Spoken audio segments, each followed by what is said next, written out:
Douglas County Community Access Television presents the Regional Report, issues of interest in a complex world, with Regional Reporter Steve Teshara. And now, with today's program, here's Steve Teshara. Welcome to our Zephyr Cove studios for another edition of the Regional Report here on Douglas County Community Access Television. And we're pleased to welcome our guest today, Chris McNamara. Thank you. Chris, welcome. Thank you. A little bit about Chris. Interesting individual that we have in our community. He's the author of 3 best-selling guidebooks to rock climbing in Yosemite National Park and 8 other climbing guidebooks. He's the founder of OutdoorGearLab and TechGearLab and editor-in-chief. Do you have publications related to those? So you write reports, is that how it works? Yeah, or just oversee kind of all the review material. Right, so you're the chief editor of all those materials. Yeah. Got it, okay. Outside Magazine has called Chris one of the world's finest aid climbers, and he'll explain what that is. He's the winner of the Bates Award from the American Alpine Club and the founder of American Safe Climbing Association. This is a not-for-profit group that has replaced over 16,000 dangerous climbing anchor bolts, probably throughout the country, maybe the world, where these bolts do wear out over time, and obviously we don't want someone to hang on to an old anchor bolt, so 16,000, that's a remarkable number. Climbing Magazine once computed that 3% of Chris's life on this planet has been spent on the face of El Capitan. He has climbed that edifice more than 80 times and holds 9 big wall speed climbing records. As a base jumper, and if you don't know what that is, Chris will explain, he has claimed a slice of the golden age of wingsuit base first descents by finding and jumping 10 plus significant new exits in the United States and Baffin Island. So again, welcome to the program. It's really great to have you in our community. You're a truly unique individual, and what strikes me, Chris, is that you're just a real unassuming guy. You're just around town. There's not this big entourage that follows you. Because you have some remarkable achievements, and I'm sure in the world in which you live, in the climbing world, you know, there's a lot of people that recognize you as a pretty major player in the industry. And so how did all this interest in climbing start? Was this something from when you were young, or? Yeah, I mean, it was a typical story where you go to a climbing gym birthday party when you're a kid. Right. But what was atypical is I got really into it, and at an outdoor ed club meeting, someone handed off a business plan for a climbing gym, and I'd been working at a Little League snack bar selling hot dogs and being an umpire and putting the chalk on the lines, and I had this little bit of money, and I heard that a new gym was opening, so I gave them my life savings because I wanted free gym membership for life, and it was to launch this chain that's now pretty large called Touchstone, and kind of as a, I don't know, a thank you or something, he said, do you want to climb El Cap? And so I went from having never climbed at age 14 to climbing El Cap at 15, and kind of got this instant promotion to the big leagues, and was like, okay, this is the coolest thing I've ever done. Time to dedicate my life to it. That's amazing. So how did you come from somebody that just kind of started in the field and to become able to climb El Capitan in such a short period of time? You must have an innate ability to really adapt to that world. Well, I mean, the guy who took me up is really talented, and I kind of learned early, if you want to do anything, you find someone who's really good at it, you know, rather than bumble along for like 4 years and make all the mistakes. Like, just go to the person who got it dialed. And so I was lucky that I had these amazing mentors, and he also gave me his gear for the first year, which if you're like 15 and don't really have any money, having thousands of dollars of big wall gear is pretty essential. So I got lucky. Wow, right. But right place, right time, and it all stemmed from investing in this climbing gym. Yeah. It sounds like. Where was that? What community was that? The first one was in San Francisco, but I think they now have 15 throughout California. Wow, amazing. So he's done well for himself too, it sounds like. No, it's been really cool. It's basically kind of redefined what a climbing gym is. Now they're opening one that's the size of a football field. Wow, so, huge. Yeah. Wow, they're not just a little mom and shop kind of thing. Yeah. So then somehow there's this transition from being very interested and obviously talented in climbing, and then this business of, well, the business of, you know, so Outdoor Gear Lab, Tech Lab. So explain to us what those companies do. You're actually testing gear that's used in the field? Yeah, so the climbing, I was really only qualified to climb and write about climbing, and so I knew that I couldn't really do any other job. So I started writing these books about climbing, and I met my business partner around 2000, around the dot-com boom, and he said, have you thought about taking this print publishing idea and bringing it to the internet? And so for a decade, we had the climbing guidebook business, and then we had this online presence, but we could never really make the online presence a real business. And so after a decade, we're like, we have some great content and this great process, but there's really no business to the online part. And then he came up with this idea of doing gear reviews, which I originally thought of as like, that's not going to work, but okay, fine, I'll go along with it. And it turns out that that is actually was a really good idea. And so now we're kind of all in on gear reviews. And basically we're taking, what we saw was that there was this Consumer Reports model, but it was locked behind subscription. And then every other gear review didn't have the same type of authenticity as Consumer Reports. That every other free gear review. Right. So we're like, what if there was a free gear review that had the authenticity of Consumer Reports, and we had a business model behind it that could make that scale? And so that's what we have been doing for the last decade. Wow. And so, I mean, you're actually testing this stuff out, you and probably some colleagues, and you're using it in the field, and you say, hey, this stuff's really good, or hey, there's something wrong here, and people read it because they know it's being done by true professionals in the business. Yeah. So we have about 40 testers, and we have about 300 different product categories. Wow. And so we just kind of think of how do you select the best in any category and put them side by side, and then tell people kind of what would probably be the best thing for them. So is this, people can access this online somewhere, or how? Yeah, it's free. It's at OutdoorGearLab and TechGearLab.com. Wow, easy enough. So if you're looking for some professional recommendations on gear, if you're into climbing, or maybe there's some other products that you do besides just climbing gear. Are bikes one of them? Yeah. We basically have one business that's Outdoor Gear Lab, everything that REI sells, so bikes, hiking, camping, all of that. Right. The other one is Tech Gear Lab, which is anything that's a small home appliance, a toaster, a food dehydrator, a drone, a Bluetooth headphone. So you get into that whole realm too. Yeah. Interesting. So anything that's like a little technical item that people can get reviews based on. You have somebody that actually tries the toasters?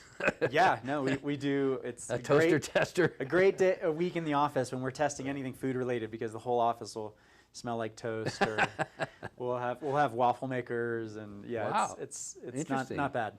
Interesting. So okay, so it sounds like you were in San Francisco or the Bay Area. Yep, that's where I grew up. Okay, and then at some point you decided, hey, I want to take my business, I want to be at Tahoe, be closer to the mountains where I can climb or whatever. Yeah, what was the thought process? Well, so my best friends moved here in, I think, 2001, and I'd grown up just going to North Lake Tahoe, and really thought that if you go halfway across the lake, it's like Christopher Columbus days, where it just falls off, and there's like nothing beyond that, and there's no South Shore. And there's this real kind of Marin County, San Francisco bias to just go to Truckee and North Star and all that, and I was a part of that. But when my best friends moved to South Lake, I was like, wow, the geography here is actually a lot better for climbing, for backcountry skiing. And so I moved here to write South Lake's first climbing guidebook, which I published in, I think, 2005. And I really tried to live here, but I just never really connected with the community. And so I moved back to the Bay Area, where I was like, that's where real work happens. But it's not like my parents. Yeah. I grew up in the Bay Area too. They couldn't understand moving to Tahoe. Yeah, like there's no real work there. Yeah, and people still kind of, I think a lot of people go like, well, it's just tourism industry, right? It's like, well, there's actually some other things going on. But then fast forward 10 years when our business grew, and we were getting to the point where we didn't want to only have independent contractors, that we wanted to hire some employees to manage independent contractors and to do kind of in-house work. Suddenly the equation flipped, where it was like, wow, we could never pay people enough in the Bay Area. it would strain us. Even if we paid them the most we possibly could, they'd still be strained. They'd probably have to drive 2 hours every day to get to a house that they couldn't afford. Like suddenly the math flipped where South Lake became the most enticing place to start a company because the housing is, drastically less than the Bay Area. You can hire a group of people who, if they are really into being outdoors, they can mountain bike before work or after work instead of sitting in traffic. And so it became this really, it was a bit of a risk, but it didn't look like too big a risk to say, actually, small businesses like ours shouldn't be based in places like Bay Area. They should be based in places that people really, really want to live. And really, the thing I hear most about people saying, I wish I could live in Tahoe, but I can't, is I can't find a job. And so suddenly... You created your own situation. Yeah. And the key thing that we realized was that not only could we create these jobs, but we could create house buying jobs, a job that, we could pay someone enough that they could then afford, roughly the median income home, or, maybe a little less. But, and so far, over half our employees have been able to buy houses. And so that was kind of like, oh, this is cool. And if this scales, this could be really good for this community. Right. And what year was that you moved back? And I think we went all in like 2015, I think. Wow. And so your climbing books, how are they available? Probably on your sites, I would imagine, maybe some others? Yeah, we still have the climbing books. You can buy them online, you can buy them on Amazon, you can buy them in climbing shops. Can people like Google Chris McNamara and most, if you look South Lake Tahoe climbing, Yosemite climbing, they all usually pop up. So you go to El Capitan on a regular basis still to climb? Not as much. I think I was really into that, then I got really into the base jumping, and now I'm really into the trail building, and so trail / kind of community stuff. Right. And so all of my heroes in the climbing world all did their first ascents in Yosemite, but then they went out to other things. Like Yvon Chouinard went from climbing El Cap to starting Patagonia and kind of reinventing how business might work. And same with pretty much all of them. And so my first thought was like, man, those traders, they should have just climbed their whole lives, and they're not dedicated to climbers. But then as I got older, I realized, no, they're dedicated to first ascents, to being creative, to innovating, and that it's hard to do the exact same thing forever, and then it's more interesting to take that innovative spirit and then apply it to other things. And so now it's applied to kind of trails and community and all that. Right. So just before we break for the first segment here, so aid climbing, describe? So aid climbing. So El Capitan, it's like 3 Empire State Buildings. It's really tall and really hard to get up. And with the exception of like Alex Honnold, which people might be familiar with in free solo, pretty much everyone needs a lot of equipment, and they need to use equipment to pull their way up it in sections. And so an aid climber is how most people climb El Capitan. Right. So I was just really into climbing as many really hard routes as possible, and most of them involved kind of pulling on gear to get up them. Got it. Well, more with Chris McNamara when we come back after this short break, and we'll talk a little bit more about climbing, some of the visionary trail planning that he's doing around the Tahoe region, and also where he's headquartered his business and brought some other folks into town, Ski Run Boulevard, right in the middle of South Lake Tahoe. So we'll be right back with more from Chris McNamara after this short break. The Regional Report receives support from the Gill Professional Building, Lake Tahoe's most professional business location, 218 Elks Point Road, Round Hill, Zephyr Cove, Nevada. Professional office suites now available. Get information at 775-588-2488 or on the web at gillprofessionalbuilding.com.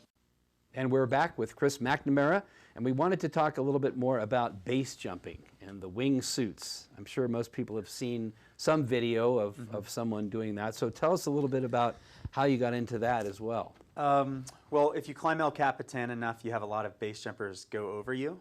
And while you're climbing, they're jumping over?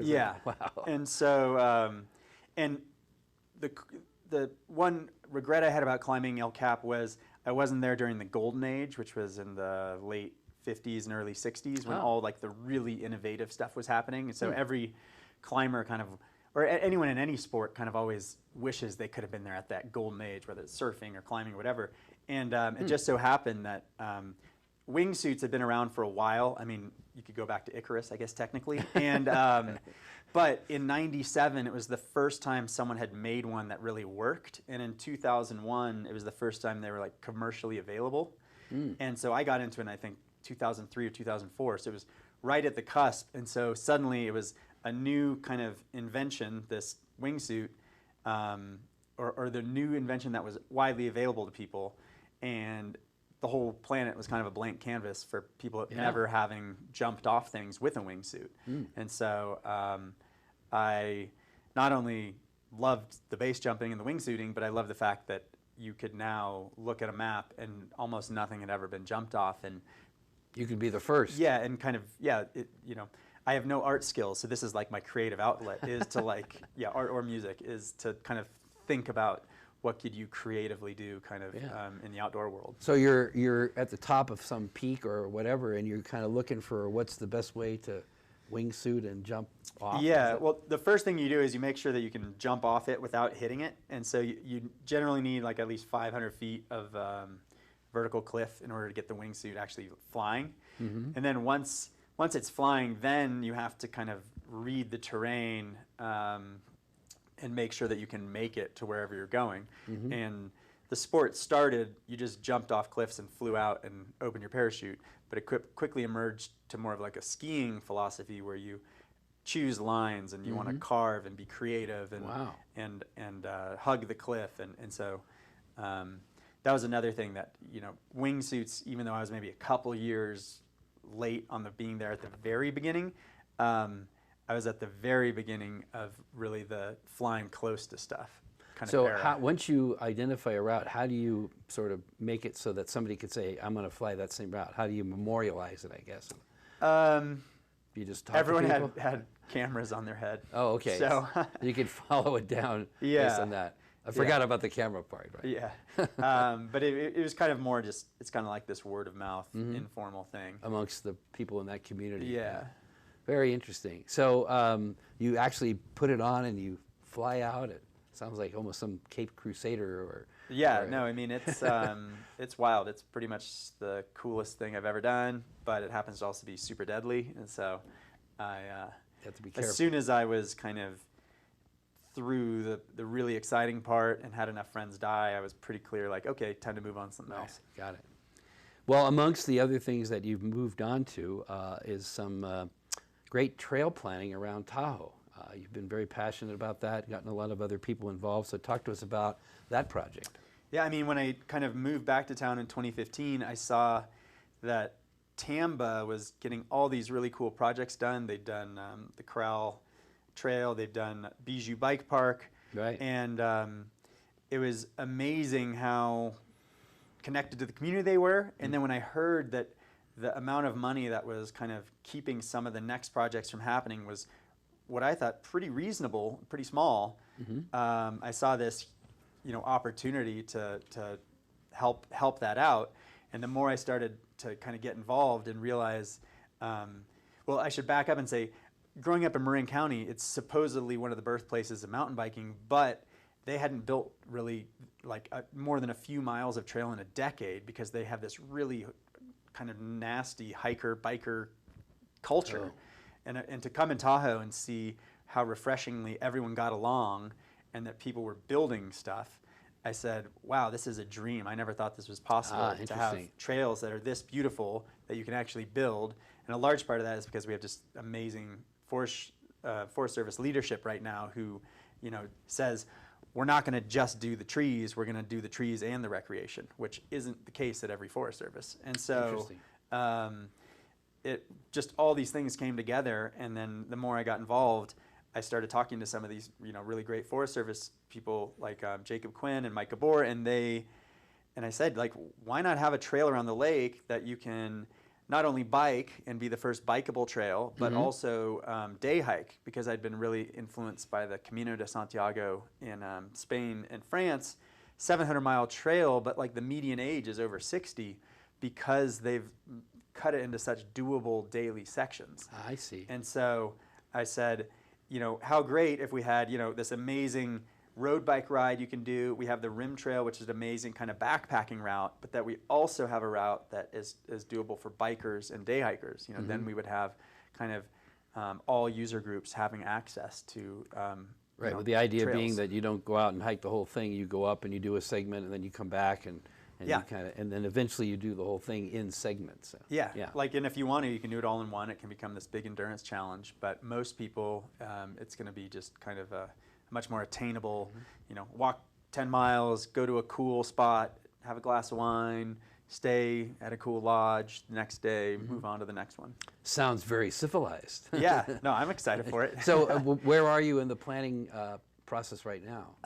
This is mostly on the West Shore, is that right? Is that the segment you're working on? So the cool thing that we found out was that it's 130 miles and 115 already exists. So it's really just chipping away at these last 15, and almost all of those are on the West Shore north of Emerald Bay. And so we're going to do the NEPA, hopefully finish it this summer, which the Forest Service is great in leading.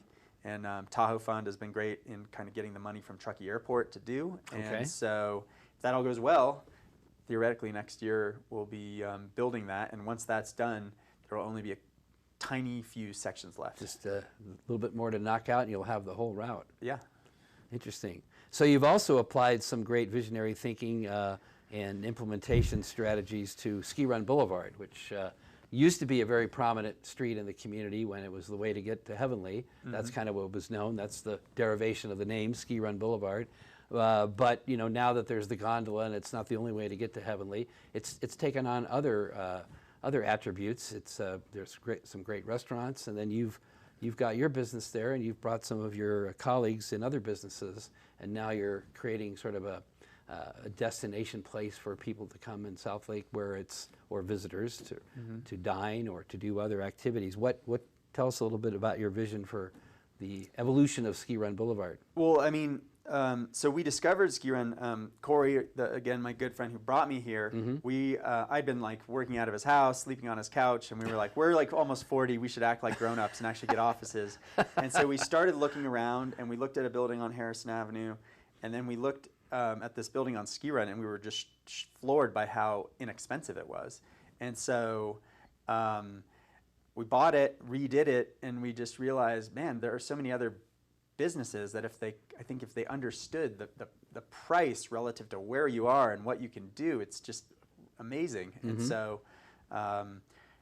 when Mountain Lab or Cowork Tahoe 1.0 moved over to Harrison Avenue and freed up a building, we were able to go in there. Right. And now, I mean, you know much more about this than me, but Ski Run, it's laid out the way it is with the cool lampposts and the bike path because it was designated to be kind of a real kind of downtown zone. Right. So the vision is already there. Now it's just really acting on the vision and getting businesses to actually come there. And so that's what we see as kind of our role is we don't need to do necessarily more visioning. It's more we just need to find businesses and tell the story of what you could do there. Right. And there's the group Friends of Ski Run, which is a group that helps to activate some of the improvements or some of the pieces that make it even more attractive than it is today. Is that the purpose of the group? Yeah. I mean, we're basically the hub to hopefully attract other people. Like last weekend, we had Art Fest, which was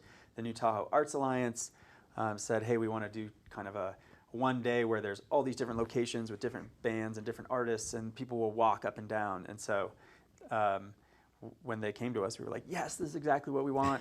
And it went like way better than we thought it would. So it was amazing. So we just want more and more of those things. And things like the farmers market are another example where for, one night, each Friday night in summer, just hundreds of people are milling about and running into friends and finding good food. And so nice community gathering opportunity. Yeah. So we're just trying to figure out, like the little key leverage points to unlock more of that. What is the Friends of Ski Run coordinate that, or do people volunteer to coordinate that have property on the street, or how does that work?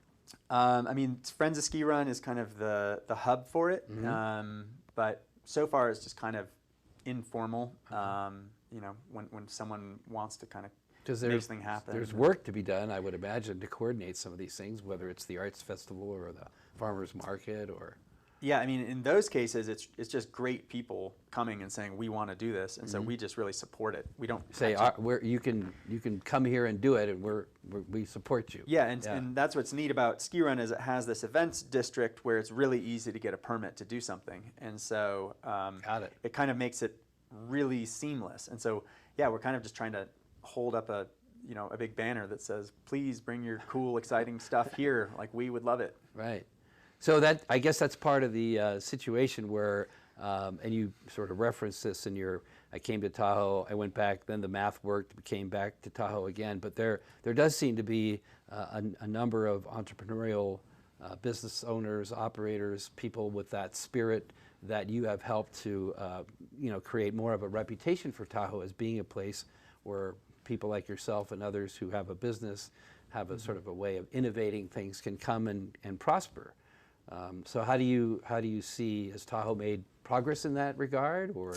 Well, I guess I'm impatient, so I wish it would happen faster. But it is happening.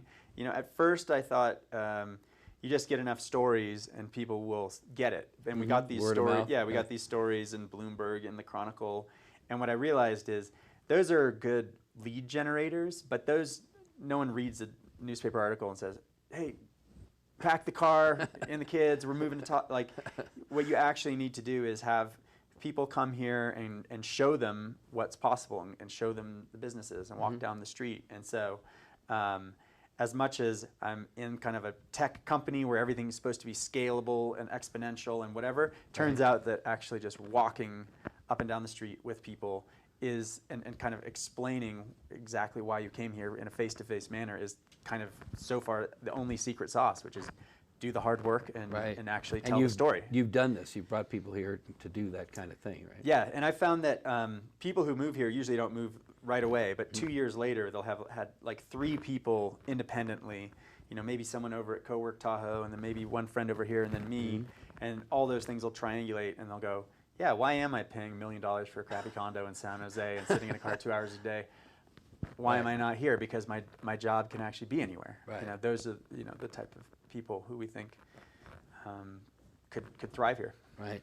Well, it's great having you in the community, Chris. It truly is. The spirit you bring, the sense of adventure, the innovation, all those things, what you're doing to help promote Ski Run is an important part of the South Lake Tahoe community. And so again, Chris McNamara, you can Google him. You can look for his books on Amazon or other sites, and then you have the OutdoorGearLab.com, right?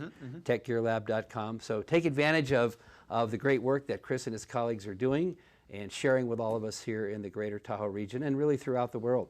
So appreciate him coming. Thanks. We'll see you again next time for another edition of the Regional Report right here on Douglas County Community Access Television. You've been watching the Regional Report with Regional Reporter Steve Teshara. Studio location provided by the Gill Professional Building, 218 Elks Point Road, Round Hill, Zephyr Cove, Lake Tahoe. Graphic design and titles by Charter Advertising Design. Announcer Ed Miller, Wild West Communications. Production by Lloyd Higuera and Douglas County Community Access Television.